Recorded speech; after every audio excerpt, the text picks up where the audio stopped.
The smell hit me before I even got the door open. Old carpet holds everything. 50 years of dust, cat mildew, cigarette smoke from people long gone. I stood in that front room, and my boots sank a quarter inch into a shag rug the color of pea soup. Somebody laid it down in 1974, and nobody ever pulled it up again. A neighbor across the street leaned on his mailbox and told me the floors were rotted through, that he'd seen water come out under the sill in spring. Said I'd be smarter to gut it to the studs and start fresh. But I've learned something in 30 years. Carpet, boys, doesn't get laid over ruined floors. Carpet gets laid over floors somebody wanted to hide, or floors somebody got tired of waxing. Two different things, so before I agreed with a single soul, I got down on my knees in the corner by the radiator and I peeled back one flap. Under that pea soup shag, under a pad gone to powder, was quarter sawn white oak. Original, untouched by a sander since Truman was president. And I sat back on my heels and I said out loud to nobody, well now, she's got good bones. Here's my promise for this one. I'm bringing this house back for around $74,000, and I'm doing it in 11 weeks. The floors alone would run you $22,000 to replace with new oak of this grade. I'm going to save them for about $2,800 in materials and a whole lot of patience. And stay with me. Let me tell you about her first. This house went up in 1911. Small farmhouse, 4-square plan built by a fellow named Alden Pratt for his wife, and from what the town records show, 5 kids. Pratt wasn't a rich man, he was a dairy farmer, but he built this house the way a man builds when he plans on dying in it. Full dimension lumber. True 2x4s, actually 2 inches by 4 inches, not the 1.5 inches you get today. Foundation of dry laid fieldstone that he probably pulled out of his own pasture. You can read a man in his framing. Pratt didn't waste a stick, but he didn't cut a corner either. The joists are spaced tight, 16 on center, when plenty of builders back then would have stretched them to 24 to save lumber. That tells me he wanted a floor that wouldn't bounce under 5 kids running through the kitchen. Little decisions like that made by a man who's been gone 80 years are the reason I even had a floor worth saving. The Pratts had it until the 50s. Then it went to a couple who raised their family here, and somewhere in the 70s, they carpeted every room on the first floor, put in a drop ceiling, and paneled over the plaster with that dark fake wood sheeting everybody loved back then. The last owner was an old woman who lived alone until she couldn't, and then it sat empty for 9 years. 9 winters with no heat. That's what does the damage in Vermont, not the people, the cold. Water gets in a little crack, freezes overnight, and ice grows. Ice is stronger than wood, stronger than plaster, stronger than mortar. Every freeze pries the house apart another hair. Do that 900 times and you've got a problem. So I started where I always start. I open her up and I let her tell me the truth. The drop ceiling came down first, and that's usually where the bad news lives. Sure enough, in the back corner over what used to be the kitchen, I found a stain the size of a card table. Old roof leak. The plaster ceiling above the drop panels was gone soft, crumbled when I touched it, and I could see 2 ceiling joists that had gone punky from years of getting wet and never drying out. That's your classic slow kill. Water plus no airflow. Now, I'll be straight with you. When I see rot in a joist, my heart drops a little because you never know how far it traveled until you're in there. I've got a trick I learned from my grandfather. You don't just look, you probe. I took an awl and I walked it down the length of the joist, pushing every few inches. Sound wood stops the point cold. Rotten wood takes it like a cork. First joist, the soft ran maybe 18 inches from the wall before the awl quit sinking. Second one, worse, close to 3 feet. Anything past solid, I'd have to sister. That means bolting a new full-length board alongside the old one so the good wood carries the load and the bad wood just goes along for the ride. But then I got to the floor. I pulled up carpet and strips, room by room, and I want to tell you what 50 years of shag actually protects underneath it. That old carpet, nasty as it was, kept sunlight off this oak for half a century. No UV fade, no wax buildup, because nobody was waxing it. No dog claws, no high heels, no grit ground in from boots. The boards came up honey gold, tight, straight-grained, and near flawless. Quarter sawn, which means Alden Pratt paid extra even in 1911 for the cut that doesn't cup and doesn't warp. This man knew what he was buying. Let me explain. Quarter sawn, because it matters here. Most lumber gets cut straight through the log, fast and cheap, and the grain runs across the board in wide arcs. That wood moves a lot with the seasons. Quarter sawn, you saw the log in quarters first, and then slice each one so the grain stands up nearly vertical in every board. Costs more, wastes more of the log, but it stays flat for a century. Pratt could have floored this house for half the money. He didn't. The only real damage was along that back kitchen wall where the roof leak came down. Maybe 40 square feet of black staining in one board that had actually cupped and split. And near the front door, tack strips and about 200 staples every carpet job leaves behind, little wounds in the surface. That's it. On a floor almost 110 years old. Somebody built this right the first time. My job is to not be the guy who ruins it. Total for the demolition phase, the dumpster, the labor, hauling out 2,000 pounds of old carpet, plaster, and paneling that came to about $3,100. And I saved every square foot of that oak I could pry loose from the ruined spots because matched patch material for a floor this old is worth more than gold. You can't buy it. You can only rob it from a closet nobody sees. I pulled up the floor of an upstairs bedroom closet, 4 square feet nobody will ever look at, and set those boards aside like they were the crown jewels. Same tree, near enough. Same year in the ground. Now, the bones, down in the cellar where the flashlight is where you meet the man who built the place. Alden Pratt's floor system is beautiful. Joists on 16-inch centers, full 2x8 rough sawn, and a main carrying beam that's a single tree. One solid timber running the length of the house, hand-hewn on 2 faces.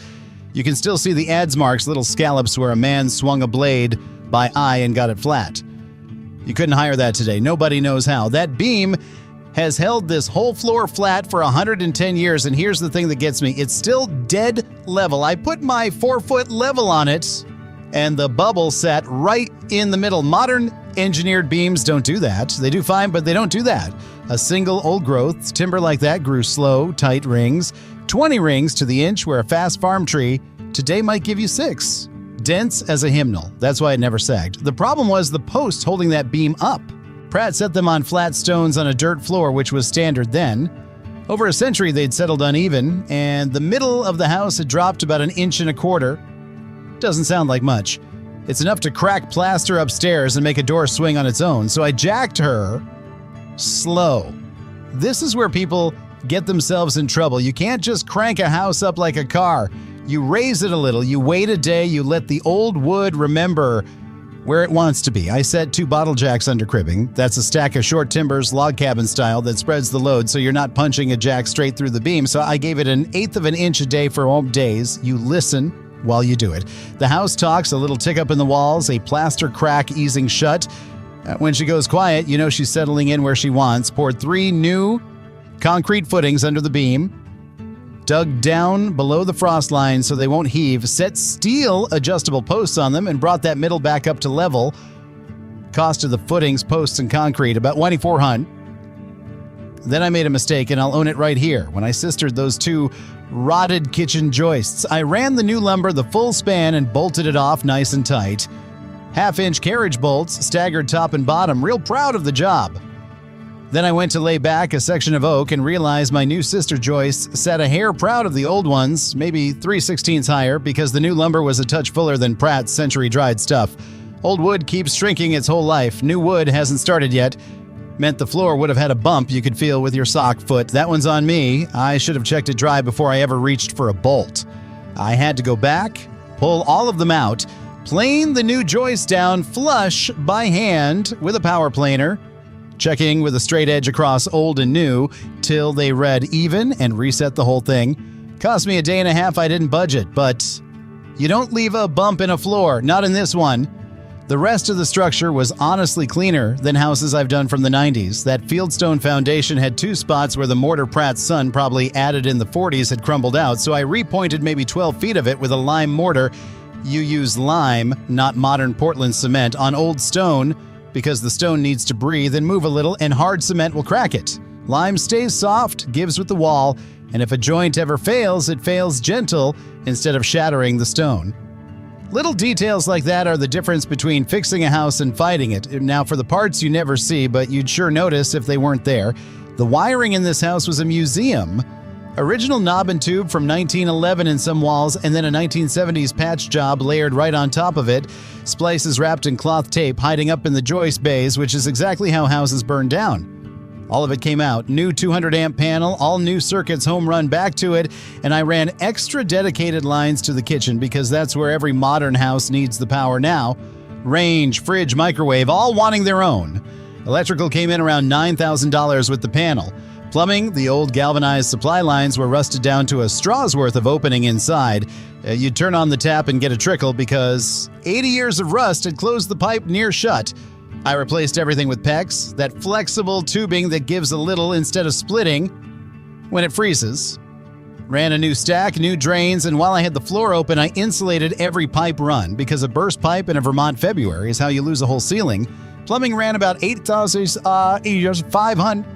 And insulation, this house had none. None. Just empty stud bays behind that dark paneling, which is why 9 winters emptied the heat right out of her and let the roof leak keep everything cold and wet. I dense packed the walls with cellulose, blown in tight so it can't settle, and leave a cold gap up top. Then closed cell spray foam in the rim, joists down in the cellar, which is the single biggest air leak in almost every old house, that band where the floor meets the foundation. Seal that one line and you've done more for the heating bill than any furnace. Here's where the season started leaning on me. I'd hoped to have her closed up and heated by mid-November. I was behind after that joist do-over, and the first real cold snapped in early. I was insulating the north wall with the temperature at 19 degrees, breath fogging, foam gun fighting me because the chemicals don't want to react in the cold, and you have to warm the cans in a bucket of hot water just to get them to spray right. I brought in 2 propane heaters and worked in a knit cap for a week. But I got her buttoned up before the deep freeze, and the first night the new furnace ran, I stood in that empty front room, and it was 68 degrees and dead quiet, and I thought, all right. She's warm for the first time in a decade. Then came the part I'd been waiting 11 weeks for. The floors. I want to walk you through this because it matters. You do not sand an old floor like a new one. New oak, you hit it hard, take it down flat, done. A 110-year-old floor like this, the wear surface, the good hard skin the years put on it, is only so thick.